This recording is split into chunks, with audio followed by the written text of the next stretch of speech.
Stepney's visit to Sir Topham Hatt's railway was coming to an end. "We shall miss you," said Sir Topham Hatt. Then he turned his attention to all the other engines. "My railway is very busy, and I'm pleased with you, but you need help. A diesel is all that's available.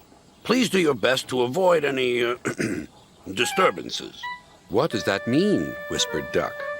"That means this diesel is difficult," snapped James. And he was. The diesel surveyed the shed. "Not bad. I've seen worse. At least you're all clean." The engines glared. "It's not your fault, but Sir Topham Hatt should scrap you and get engines like me. A fill of oil, a touch on the starter, and I'm off. No bother, no waiting. They have to fuss round you for hours before you're ready." The engines were furious.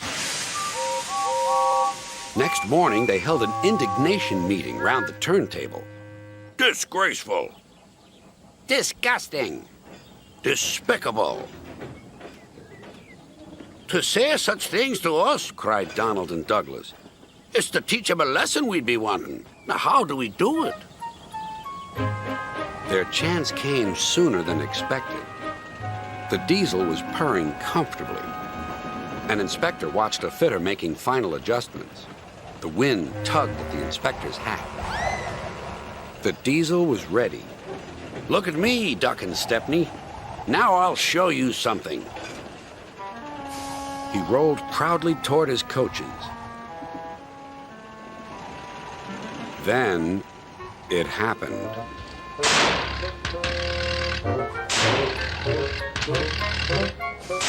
Shaking and spluttering, the diesel stopped. Meanwhile, the inspector was looking for his hat. The diesel seethed with fury as Duck and Stepney pushed him back to the shed. "My hat!" exclaimed the inspector. "You sucked it through your air intake." "Bother your hat. The heavy train's due out. You'll have to take it, Duck. Stepney, will you help, please?"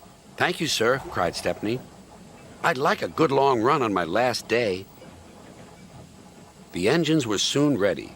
"Gordon will take over from halfway, so get the train to there. Good luck." "Don't worry," smiled Stepney. "We'll get there, and be early, too." The cavalcade moved carefully over the rails and out to the open line. "Now for a sprint," puffed Stepney. "I'm ready when you are," replied Duck. Soon they were whizzing through Edward Station. And next they charged at Gordon's Hill beyond.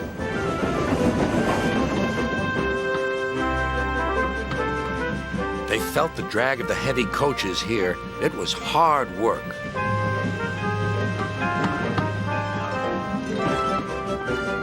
At last they were running smoothly along the line toward the big station.